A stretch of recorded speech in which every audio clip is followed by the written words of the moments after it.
दो बातें इस पे कहना चाहूंगा। महात्मा गांधी ने 1909 में एक पुस्तक लिखी थी, हिंद स्वराज। उसमें उन्होंने यह लिखा था कि हम स्वतंत्रता की बात करते हैं, हम ब्रिटेन से मुक्ति प्राप्त करने की बात करेंगे और खुद ब्रिटेन की नकल बनना चाहेंगे तो यह स्वराज नहीं होगा। और संयोग की बात आप देखें, स्वतंत्रता के बाद क्या हुआ, इसका मैं प्रमाण देना चाहता हूं। हमारी सरकार 2014 मई में बनी। 18 मई 2014 को लंदन के गार्डियन अखबार ने जानते क्या लिखा कि ये 16 मई का दिन भारत में वास्तविक आजादी का दिन माना जाना चाहिए।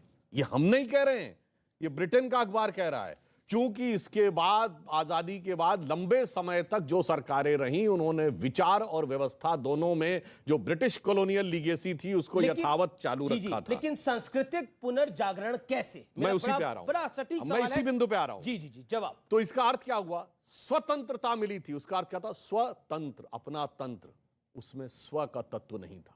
लोकमान्य तिलक ने स्वराज्य की बात कही थी, स्व का तत्व था ही नहीं। Everything was under the British legacy. वही वेशवाणी, तत्व दर्शन, दूसरों का यह सबीले, विकृति को हम ग्रहण करते, निज प्रकृति को आज भूले। तो ये जो एक परिवर्तन आया स्व के बारे में, सिर्फ ऐसा ही नहीं, योग शुरू हुआ, ये हमारा अपना था, हम क्यों भूल रहे थे। आयुर्वेद हमारा अपना था, वैदिक गणित हमारा अपना था, इतने नॉलेज बेस हमारे अपने थे, परंतु हम उसे स्वीकार करने को तैयार नहीं थे। हम केवल, अब कहना नहीं चाहिए, हम ये बात नहीं कहते। आपको पता है कि कोल्हापुर में महालक्ष्मी का मंदिर है।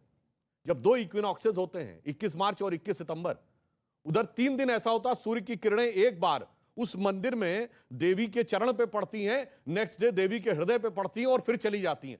कितना आर्किटेक्चरल, एस्ट्रोनॉमिकल, जो एक्सियल टिल्ट, तीनों का कैलकुलेशन होगा, वो भारत में नहीं दिखाया जाता था। सिर्फ ये दिखाया जाता था कि साहब ताजमहल और लाल किला बनाया हुआ, वो एक अलग विषय है क्या है, मगर ये चीज ना दिखाएं। बृहदेश्वर का मंदिर तंजावुर में, तमिलनाडु में, बगैर नींव के बना हुआ मंदिर है, और उसकी छत पर जितना बड़ा स्टोन है, वो आज तक नहीं समझ पा रहे हैं कि इतनी ऊंचाई पे ये स्टोन गया कैसे होगा। यह चीजें नहीं बताई जाती थी। स्व का तत्व इन सब में था, परंतु अफसोस कि हम उस बात को सिर्फ भूले हुए थे। और अंत में लाइन कोट करता हूं, वीएस नायपॉल नोबेल लॉरेट हैं, 2003 में नोबेल पुरस्कार मिला। उन्होंने कहा भारत दुनिया का इकलौता देश था जहां पर राष्ट्रवाद को मजबूत करने वाला नहीं, कमजोर करने वाला इतिहास पढ़ाया जाता है।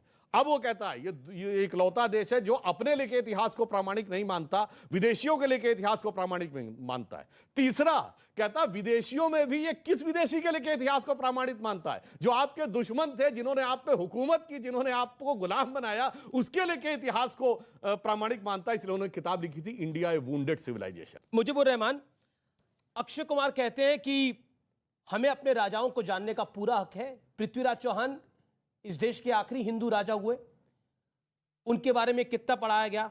चंद्र प्रकाश द्विवेदी, जिन्होंने ये फिल्म लिखी है, वो क्लियर कट कहते हैं कि हमारे देश में इतिहास को सही से पढ़ाया ही नहीं गया।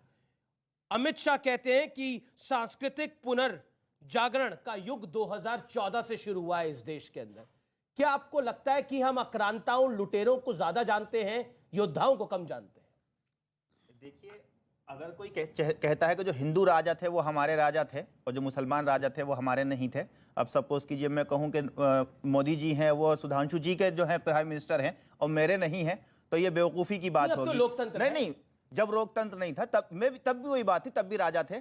जो राजा है वो तो सभी का राजा है, चाहे वो औरंगजेब हो, बाबर हो, अकबर हो, हुमायूं हो, अशोका हो। कौन आया? गौरी के सबका राजा था। गौरी यहाँ पर जो आया, मोहम्मद गौरी, वो सबका राजा था। मोहम्मद गौरी राजा ही नहीं था। मोहम्मद गौरी कभी राजा ही नहीं था यहाँ पर। वो आया चला गया। राजा जो यहाँ राजा था, जिसने राज किया, जिसने देश बनाया, जिसने देश बनाया, मैं आपसे हम उसकी बात कर रहे हैं। क्या भारत का राजा था? बाबर भारत का राजा था, बिल्कुल। कैसे था? कहां से आया बाबर? बाबर का क्या लेना देना यहाँ से? क्या क्यों नहीं लेना देना? उसने यहाँ आकर के अपनी सल्तनत बनाई, यहाँ रहा, हिंदुस्तान बनाया, और उसकी पुश्तों ने, उसके वंशजों ने अखंड भारत बनाया। एक ऐसा भारत बनाया जिसने पूरे विश्व में अपनी पहचान बनाई। बाबर की संतानों ने, जी बिल्कुल। औरंगजेब ने 25% जीडीपी हिंदुस्तान को दी, अखंड भारत दिया, अखंड भारत दिया। वो भारत जिसको आपके विश्वगुरु कभी नहीं बना पा रहे, अखंड भारत जो आपके विश्वगुरु सिर्फ कहते हैं, मुंगेरी लाल के सपने दिखाएंगे, जीडीपी के सपने दिखाएंगे, वो सन 1700 में करके दिखा दिया। वो सन 1700 में करके दिखा दिया। देखिए कितनी मजेदार बात है। आपको पता है बाबर ने कब आया, कब शासन स्थापित किया? 1527।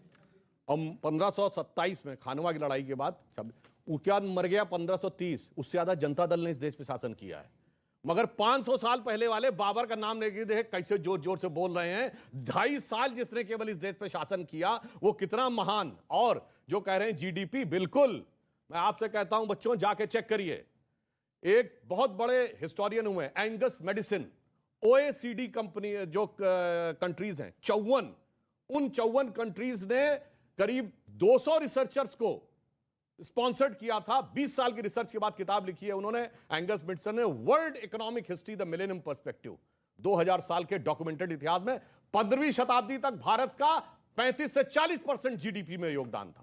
16वीं शताब्दी में चाइना आगे जाता, 17वीं पीछे आता। तो ये जो 20-22 बता रहे हैं ना, वो तो हमारे डाउनफॉल होने के बाद का था। उस जमाने में ये भारतीय ने लिखा है, 54 देशों की रिसर्च ने मिला के लिखा। मैंने जो कहा वो तो भारत के पार्लियामेंट में लिखा रखा है, भारत के आर्काइव्स ऑफ इंडिया में रखा है 25% जीडीपी। लेकिन जो 35% तो 1500 साल से 40% जीडीपी थी, वो कहां लिखा रखा है उसका सोर्स सुधांशु भाई मैंने बताया आपको, Angus Maddison, world millennium perspective, OECD countries की रिसर्च में 20 साल के बाद वर्ल्ड में लिखा है। भाई यही तो समस्या है कि जो भारत के बारे में लिखा नहीं। 500 साल पुरानी रिसर्च को आज करके पता लगाया।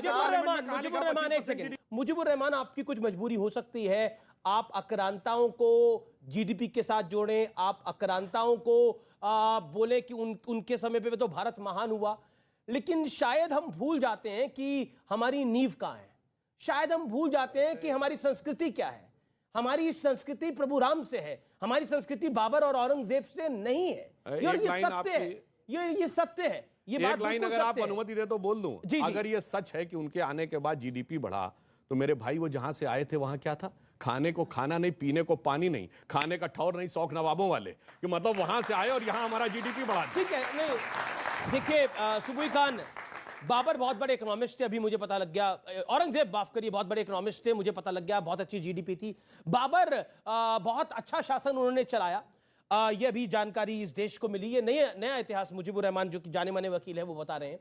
एक बात मुझे बताइए, पृथ्वीराज चौहान आखिरी हिंदू राजा हुए, आखिरी हिंदू राजा हुए, उनका वर्णन तो आधे चैप्टर में कर दिया जाता है, लेकिन औरंगजेब, बाबर, खिलजी, इनकी कहानी तो कई किताबों में बताई जाती है। ऐसा क्यों? जी जी अमीश, मैं अपनी बात की शुरुआत एक सवाल से करना चाहती हूँ। मुजीबुर रहमान साहब से पहले तो ये सवाल करना चाहती हूँ कि कोई मुसलमान चोर या डकैत इनके घर में चोरी कर ले, डाका डाल ले, इनका घर तोड़ दे, तो क्या उसका प्रोटेक्शन करेंगे कि वो मुसलमान है, या उसके खिलाफ सबसे पहले जाके थाने में रिपोर्ट कराएंगे? जब अपने घर की बात आती है तो नहीं देखेंगे हिंदू मुस्लिम क्या है। जब अपने घर के लिए इतना ज्यादा आक्रोशित हो सकते हैं, आंदोलनकारी बन सकते हैं, तो देश के लिए वो प्रेम आप लोगों के मन में क्यों नहीं आता है? मेरा इतना सा सवाल है। दूसरी बात मैं ये कहना चाहती हूँ कि देखिए, ये सांस्कृतिक जागरण की बात जब हम करते हैं, उसका मतलब होता है कि अपने देश की संस्कृति, इतिहास, शास्त्र को समझें, अपने देश के नायकों को समझें। ये हिंदू मुसलमान का मसला नहीं है, ना ही ये मुस्लिम शासकों और मुगलों के खिलाफ कोई लड़ाई है।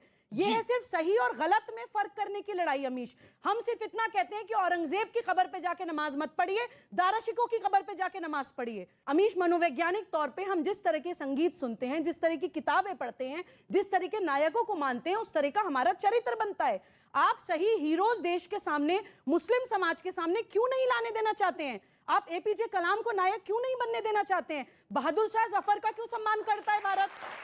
हम मुगलों के भी खिलाफ नहीं है अमीश, हम मुगलों के भी खिलाफ नहीं है। हम चित्र का नहीं, चरित्र का सम्मान करते हैं। जो अच्छा है उसको अच्छा बोलिए, बिल्कुल दारा शिकोह का सम्मान करे, कोई दिक्कत नहीं है। लेकिन जब कोई औरंगजेब का सम्मान करता है और वो कहता है कि औरंगजेब ने जीडीपी बढ़ा के दे दी, लेकिन वो भूल जाता है जिसने अपने बाप को जेल में रखा और अपने बाप को अपने सगे भाई का गला काट के भेज दिया गिफ्ट के अंदर। सोचिए, वो औरंगजेब मिसाल है कुछ लोगों के लिए। लेकिन एक सेकेंड, मैं अब राजकुमार भाटी के पास आता हूं। राजकुमार भाटी, आपके नेता हैं अखिलेश जी, उन्हें क्यों लगता है किसी भी फिल्म की अगर कोई बात होती है, चाहे वो कश्मीर फाइल्स की बात हो, चाहे वो पृथ्वीराज रसों की पर जो फिल्म बनी है उसकी बात हो, योगी जी देख रहे थे, तो क्यों उनको लगता है कि हर चीज मजाक का विषय है?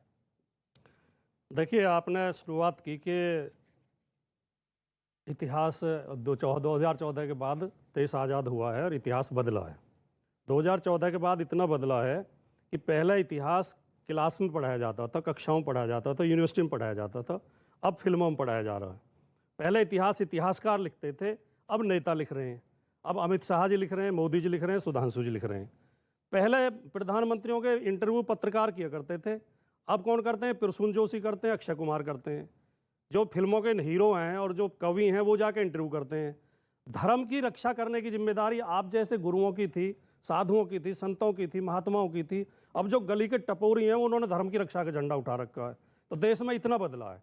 और हम इसलिए कहना चाहते हैं अमीश जी, कोई अनपढ़ आदमी ये कह सकता है कि पृथ्वीराज चौहान अंतिम हिंदू राजा थे, तो फिर इसका मतलब राणा सांगा हिंदू राजा नहीं थे, महाराणा प्रताप हिंदू राजा नहीं थे, शिवाजी हिंदू राजा नहीं थे, झांसी की रानी हिंदू नहीं थी। पृथ्वीराज चौहान के बाद तो हजारों हिंदू राजा हुए हैं।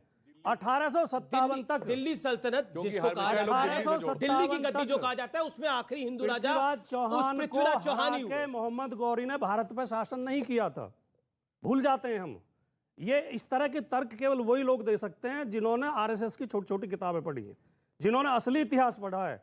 वो ये जानते हैं। एक बात और उठ रही है आजकल बड़ी तेजी के साथ, मुगलों को बहुत पढ़ाया गया है किताबों में, हमारे हिंदुओं को कोई कुछ नहीं पढ़ाया गया।